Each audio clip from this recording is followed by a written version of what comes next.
నెల్లూరు జిల్లా గుడ్లూరు మండలం దారకానిపాడు గ్రామంలో హత్యకు గావించబడ్డ తిరుమల శెట్టి లక్ష్మీనాయుడు కుటుంబాన్ని పరామర్శించిన హోంమంత్రి అనిత, మున్సిపల్ శాఖ మంత్రి నారాయణ, ఎమ్మెల్యే ఇంట్లూరి నాగేశ్వరరావు మీడియాతో మాట్లాడుతూ లక్ష్మీనాయుడు హత్యకు గురి కావడం ఆర్థిక లావాదేవీలే కారణమని ప్రాథమిక విచారణలో తేలిందని, హత్య చేసిన నిందితులు అందుకు ప్రేరేపించిన వ్యక్తులపై సమగ్ర విచారణ జరిపి కఠినంగా శిక్షిస్తామన్నారు.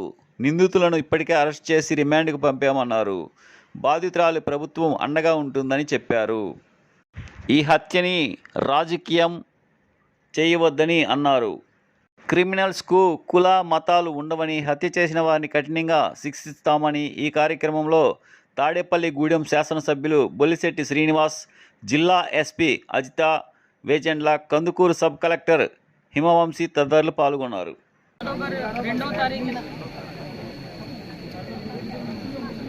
అక్టోబర్ 2వ తారీఖున జరిగిన సంఘటన మనందరికీ తెలుసు, చాలా దురదృష్టకర సంఘటన. ఆ సంఘటనలో లక్ష్మీనాయుడు అబ్బాయి 25 సంవత్సరాల వ్యక్తి అతి దారుణంగా హరిశ్చంద్ర ప్రసాద్ అనే వ్యక్తి వల్ల హత్య చేయబడడం మనందరికీ కూడా తెలుసు. నిజంగా ఎంత దురదృష్టకర సంఘటన అంటే, ఒక చిన్న ఆర్థిక లావాదేవీల మధ్యలో డబ్బులు అడిగేదానికి మధ్యలో జరిగిన గొడవలో అతి పైశాచికంగా, చెప్పాలంటే బ్రూటల్గా, ఒక ప్లాన్ ప్రకారం ఆ అబ్బాయిని చంపడం అనేది మనందరం కూడా చూస్తున్నాం. ఇన్ఫర్మేషన్ తెలుసుకున్న వెంటనే పోలీసులు ఇమీడియట్గా ఆ అబ్బాయిని పట్టుకొని మన రిమాండ్ కూడా పంపించడం జరిగింది. ఈ హత్య జరిగిన సందర్భంలో హరిశ్చంద్ర ప్రసాద్ వాళ్ళ తండ్రిని కూడా అదుపులోకి తీసుకొని అతను కూడా ప్రొవోక్ చేస్తున్నారు, అతను కూడా హత్యకు ప్రేరేపించారు అన్న సంగతి తెలుసుకొని తండ్రిని కూడా ఇమీడియట్గా కస్టడీలోకి తీసుకొని వాళ్ళిద్దరినీ కూడా ఇప్పుడు రిమాండ్కి పంపించడం జరిగింది. ఈ హత్య కేసుని సమగ్రంగా విచారణ జరిపించడమే కాదు, ఎక్కడ కూడా ఎటువంటి ప్రలోభాలకి లొంగకుండా, ఎక్కడ ఎటువంటి ఇబ్బందులు కలగకుండా, ఎవరైతే బాధిత మహిళ ఎవరైతే ఉన్నారో తనకి న్యాయం జరిగే క్రమంలో ఈరోజు గవర్నమెంట్ చర్యలు తీసుకునే విధంగా కేసు కూడా కట్టడం జరిగింది. ఈ ఆర్థిక లావాదేవీలతో పాటు ఈ అమ్మాయిని కొంచెం హెరాస్మెంట్ కూడా చేస్తున్నాడు అన్న సంగతి తెలుసుకొని ఇమీడియట్గా దాని మీద కూడా కేసులు కట్టడం జరిగింది. ఇమీడియట్గా రిమాండ్కి కూడా పంపించడం జరిగింది.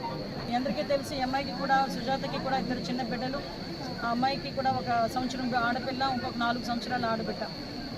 అయితే ఈ హత్య జరిగేటప్పుడు లక్ష్మీనాయుడుతో పాటు వాళ్ళ తమ్ముళ్ళైన పవన్, అదేవిధంగా చిన్నతండ్రి కొడుకైన భార్గవ్, వీళ్ళిద్దరూ కూడా తనతో పాటు బండి మీద ఉండటం కూడా మనందరికీ తెలుసు. వాళ్ళిద్దరు కూడా ఈరోజు ఇంజూరీస్ అయ్యి వాళ్ళందరూ గాయపడి ఈరోజు గుంటూరు హాస్పిటల్లో ఈరోజు అక్కడ ఉండటం కూడా జరిగింది. అయితే మనందరికీ తెలియాల్సిన విషయం ఏంటంటే, ఈరోజు గవర్నమెంట్ కూడా చాలా కంపల్సరీగా ఈ బాధిత మహిళకి, మన సుజాతకి కంపల్సరీగా న్యాయం జరగాలి, అదేవిధంగా వాళ్ళ తల్లిదండ్రులు కూడా న్యాయం జరగాలనే దృక్పథంతో ఈరోజు మేమందరం కూడా పనిచేస్తున్నాం. ఈ ఇన్ఫర్మేషన్ గౌరవ ముఖ్యమంత్రి గారికి తెలిసిన తర్వాత ఫస్ట్ నుంచి కూడా మేము ఫాలోఅప్ చేసుకుంటూనే ఉన్నాం. హత్య జరిగిన తర్వాత నుంచి రిమాండ్కి పంపించి మళ్ళీ వాళ్ళందరికీ కూడా కేసులు కట్టి ఈ అమ్మాయికి ఎటువంటి ఇబ్బంది లేకుండా పరంగా మేము అన్నీ కూడా డాట్ టు డాట్ క్రానలాజికల్గా మేము చూసుకుంటూనే ఉన్నాం. ఈరోజు గౌరవ ముఖ్యమంత్రి గారు, అదేవిధంగా గౌరవ ఉప ముఖ్యమంత్రి గారు కూడా ఒక నివేదికను ఇవ్వాలి. ఎందుకంటే ఈరోజు ఈ నివేదికను అడగడానికి కూడా కారణం కూడా ఏంటంటే, ఈ అమ్మాయికి ఏ రకంగా మనం ఆర్థిక సహాయం చేయాలి, ఈ కుటుంబాన్ని ఏ రకంగా ఆదుకోవాలి అన్న ఒక ఎత్తు అయితే, ఈ రకంగా బ్రూటల్గా చంపిన తర్వాత ఎవరు కూడా బయట తిరగడానికి వాళ్ళ అర్హత లేదు. ఇమీడియట్గా వాడికి శిక్ష పడేదానికి, నిందితుడికి శిక్ష పడేదానికి ఎటువంటి చర్యలు తీసుకోవాలన్న దాని మీద కూడా ఒక సమగ్రమైన నివేదికను సమర్పించమని నన్ను, ఇక్కడ నారాయణ గారిని, అదేవిధంగా బొల్లిశెట్టి శ్రీని గారిని కూడా ఈరోజు ఎన్డీఏ కూటమి తరఫున ఒక కమిటీని ఇక్కడికి పంపించడం జరిగింది. మేము ఇక్కడికి వచ్చిన తర్వాత అమ్మాయితో కూడా అన్ని విషయాలు చాలా క్లియర్గా మాట్లాడడం జరిగింది. ఆ అమ్మాయి తన సొంత సోదరితో చెప్పుకునే విధంగా ఈరోజు తన విషయాలన్నీ కూడా ఏం జరిగింది ఏంటి అనేది కూడా మొత్తం అంతా చెప్పింది.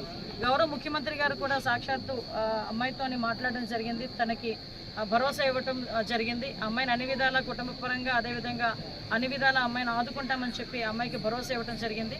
ఈ అమ్మాయి ఒకటే కోరుకుంటుంది, ఈరోజు నన్ను ఇబ్బంది పెట్టి ఈరోజు నా బిడ్డలకి తండ్రి లేని వాడిని చేశారు, నా పిల్లల్ని తండ్రి లేని బిడ్డలను చేశారు, నాకు అన్యాయం జరిగింది, వాడికి ఎట్టి పరిస్థితుల్లోనే శిక్ష పడాలి, ఎట్టి పరిస్థితులు బయటికి రాకూడదు, నాకులాగా ఏ అమ్మాయికి కూడా జరగకూడదు అని నన్ను దండం పెట్టి అడిగిందంట. నిజంగా చేయాల్సిన బాధ్యత కూడా మా అందరి మీద కూడా ఉంది ఈరోజు.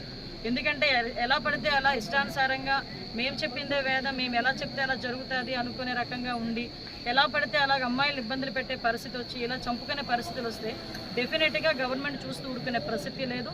డెఫినెట్గా దీని మీద మార్నింగ్ కూడా మేము మాట్లాడినప్పుడు కూడా గౌరవ ముఖ్యమంత్రి గారు అతనికి రిమాండ్లో ఉన్న అతను బెయిల్ మీద బయటికి రాకుండానే శిక్ష పడే పరిస్థితి రావాలి. దానికి తగ్గట్టుగా న్యాయ నిపుణులతో సంప్రదించండి. వీలైతే ఒక స్పెషల్ కోర్టు కూడా ఏర్పాటు చేసి ఆ నిందితుడికి శిక్ష పడేట్టు చేయాలి అని చెప్పి గౌరవ ముఖ్యమంత్రి గారు కూడా ఆదేశాలు జారీ చేయడం జరిగింది. దానికి అనుగుణంగా ఈరోజు మేమందరం కూడా పనిచేయడం జరుగుతుంది. నేను ఒకటే విన్నవించుకుంటున్నా, ఈరోజు ఒక ఆడబిడ్డ తాలూకా కన్నీళ్ళు, ఒక ఆడబిడ్డ తాలూకా ఆవేదన, ఒక కుటుంబం, ఒక తల్లి తండ్రి తాలూకా కడుపు కోత.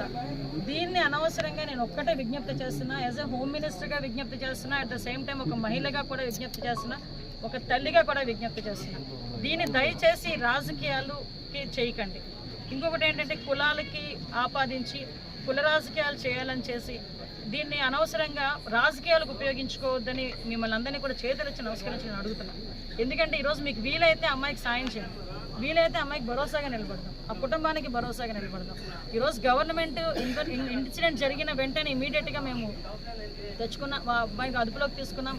డిపార్ట్మెంట్ వాళ్ళు ఇమీడియట్గా కేసు ఫైల్ చేసుకొని పోలీస్ శాఖ తరఫున మేము అన్నీ కూడా ఎంక్వైరీలు కూడా చేసుకుంటున్నాం, రిమాండ్కి పంపించుకున్నాం. ఈరోజు ఇన్వెస్టిగేషన్ కూడా చాలా వేగవంతంగా చేస్తున్నాం. ఈ అబ్బాయికి ఎవరైతే సహకరించారో, ఎందుకంటే ఎవరు ప్రీ ప్లాన్డ్గా చేశాడా, యాక్సిడెంట్లుగా చేయడం అంటే యాక్సిడెంట్ కాదండి, కనిపిస్తే గుద్దాడా, లేకపోతే ముందుగానే ఊహించుకొని అబ్బాయి పలానా దగ్గరికి వస్తాడన్న సంగతి తెలుసుకొని అబ్బాయి హత్య చేశాడా, ఇలాంటి విషయాలన్నీ కూడా